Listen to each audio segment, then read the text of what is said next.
గణేష నవరాత్రులు చాలా మంది చేస్తారు, కానీ ఒక ముస్లిం 20 ఏళ్లుగా చేయడం మీకు తెలుసా? ఇదెక్కడో చెప్తాను, వీడియోను లైక్ చేసి సేవ్ చేసుకోండి. ఈయన పేరు మొహమ్మద్ సిద్దిక్. చిన్నప్పుడు ఒకసారి వినాయకుణ్ణి మొక్కుకుంటే ఆయన లైఫ్లో మంచి జరిగిందట.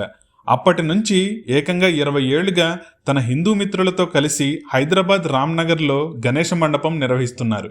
గణేశుని కోసం ప్రతి ఏటా మిత్రులతో కలిసి లక్షల ఖర్చుతో గణపతి నవరాత్రులు చేస్తారు. ఇక్కడ ఇంకో ప్రత్యేకత, హైదరాబాద్లోనే ఈ ఇయర్ హైయెస్ట్ వెయిట్ ఉన్న లడ్డూ ప్రసాదం. మీరు చూస్తున్న 786 కిలోల లడ్డూ ప్రసాదాన్ని ఇక్కడ గణపతికి నైవేద్యంగా పెట్టారు. చిలుకూరు బాలాజీ ఆలయ ప్రధాన అర్చకులు శ్రీమాన్ సిఎస్ రంగరాజన్ గారు ఈ మండపంలో గణేశుణ్ణి దర్శించుకుని సిద్దిక్ ఆయన మిత్రుల స్ఫూర్తిని ప్రశంసించారు. वही कॉन्सेप्ट को आप कंटिन्यू कर रहे हैं, that is why very proud of.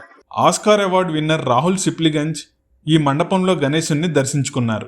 మీరు చూడాల్సిన గణేష్ మండపాల లిస్టులో సిద్దిక్ గణేష్ను యాడ్ చేసుకోండి. ముషీరాబాద్ మెట్రో స్టేషన్ నుండి కేవలం 1.5 కిలోమీటర్ వెళ్తే ఈ గణేశుణ్ణి దర్శించుకోవచ్చు.